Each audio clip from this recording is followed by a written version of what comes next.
Okay. So have you ever been at the airport just, navigating those crowds, Oh, yeah. and then suddenly you see it, like a little oasis of calm, those Yeah. airport lounges, right?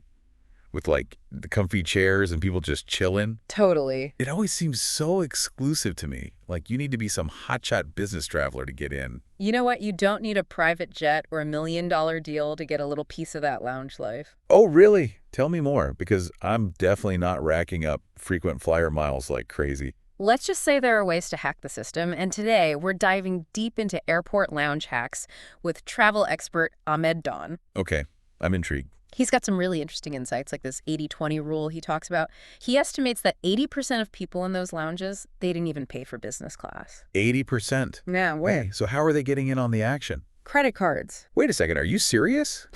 My credit card could be my ticket to free airport lounges. You got it. It's like a hidden perk that many people don't even realize exists.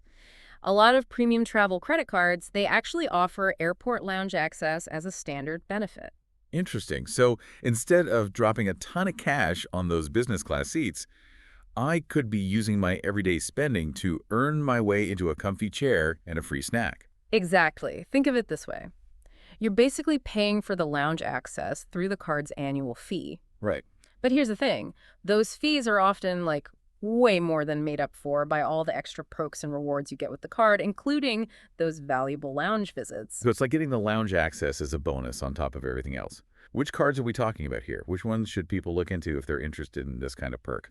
Ahmed mentions a few Canadian cards that are, like, the stars of the show in this area. The BMO World Elite MasterCard, the CIBC Aventura Gold Visa, the CIBC Aventura Visa Infinite, and his top pick, the Scotiabank Passport Visa Infinite. Okay, I'm writing these down, but are we talking about cards with those crazy high annual fees? Not at all. Most of these cards have annual fees under $150.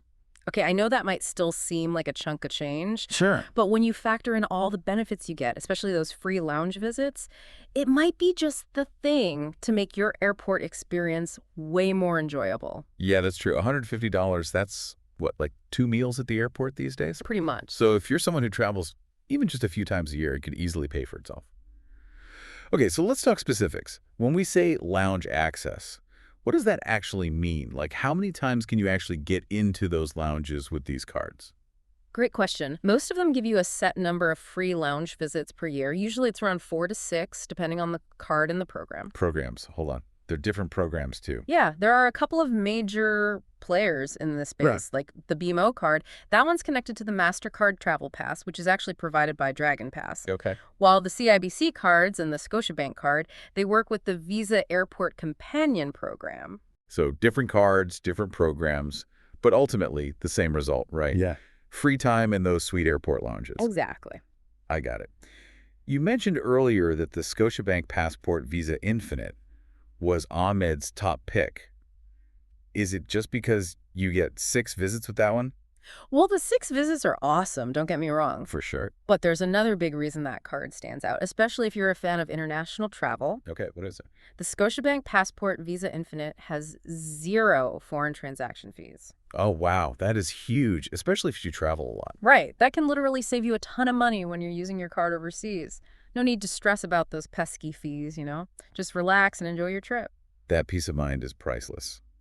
So using credit card perks, it's a solid strategy for getting into those airport lounges. Right. But I'm guessing that's not the only option, right? There have to be other ways to get in without forking over a small fortune for a first-class ticket. You're totally right. There are more ways. Okay, good, because I was hoping you were going to say that. It's like finding those little shortcuts, Yeah. Credit cards, those are fantastic for this. Right. But there's a whole other route we can explore, and that's airline loyalty programs. Oh, yeah, those frequent flyer programs. Those are good for miles and stuff, but don't you usually need to, like, practically live on an airplane to get lounge access that way? That's what a lot of people think, but it's not always the case. It really depends on the program and the specific airline. Yeah.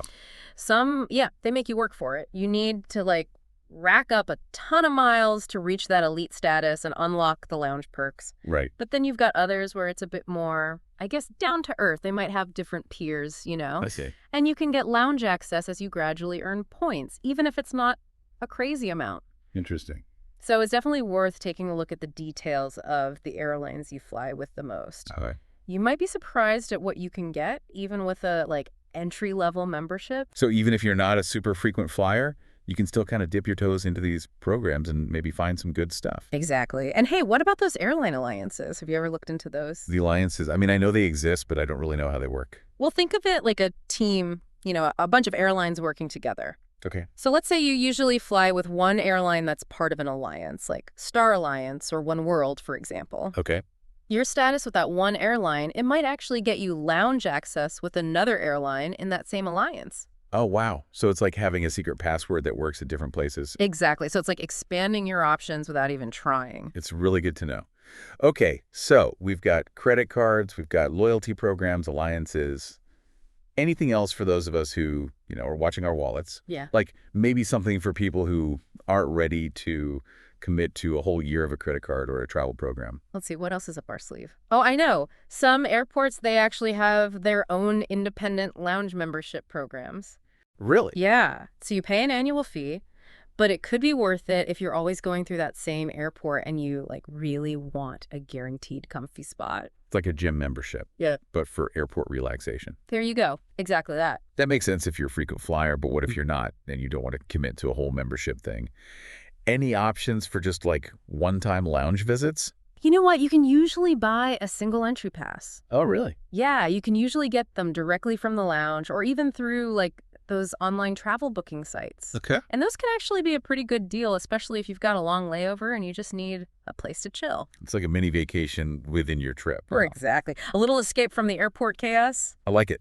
Okay, so those are some really good options for getting into the lounge, but now I'm curious, what's it actually like in there? Is it as amazing as everyone says it is? Well, Ahmed actually gives us a little sneak peek inside the Plaza Premium Lounge at Toronto Pearson Airport. He's been there himself.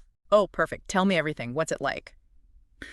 So he said the seating is super comfy, which, that's a given, right? But the real star of the show, the highlight for him, was the free food and drinks. Okay, free food and drinks at an airport. I'm listening. They had breakfast stuff, lentil soup, meatballs, potatoes, rice, veggies.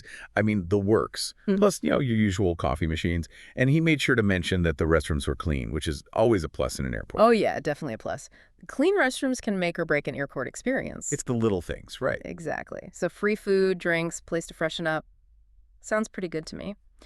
Were there any downsides? Did Ahmed have any complaints about this particular lounge?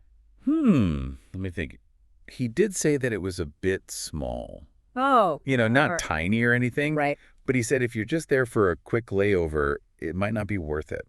Yeah, that makes sense. You want to make sure you have enough time to actually enjoy it, right? Exactly. All right, so we've covered a lot here today. From sneaky credit card hacks to those frequent flyer programs, and even got a glimpse of what it's like inside a lounge. Right. But what does this all really mean for our listeners? How can they use this information, to actually upgrade their travel game? It's like we've unlocked like a secret level of travel or something. Right. Like knowing the cheat codes to get those extra perks and make the whole experience better. Totally. And the best part is, it's not even that hard to do. Okay, so for our listeners who are ready to ditch those crowded gates and try out this whole lounge life, where should they start? You know what? I always say start with what you've got. Okay. Take a look at those credit cards you're already carrying around. Yeah. Do any of them offer those lounge access programs? That's a good point. You might already have access and not even know it. Exactly. And if not, think about whether there are other travel rewards cards out there that might be a better fit for you, for your spending habits. Right. Maybe one that has lounge access as a perk. It's like a free upgrade just for using a card you're already using. Exactly. And hey, even if a new credit card isn't in the cards right now, it's still worth taking a look at those frequent flyer programs. True.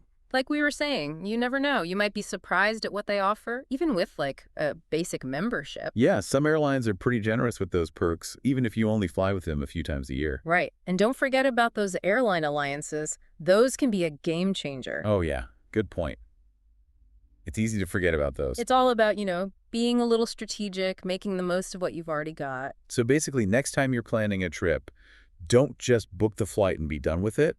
Take a little extra time to look into those lounge access options. Exactly. A few minutes of research can make a huge difference in your airport experience. Instead of battling for armrest space and searching high and low for an outlet, you could be sipping on a free drink. Maybe even enjoying a little pre-flight meal. Right.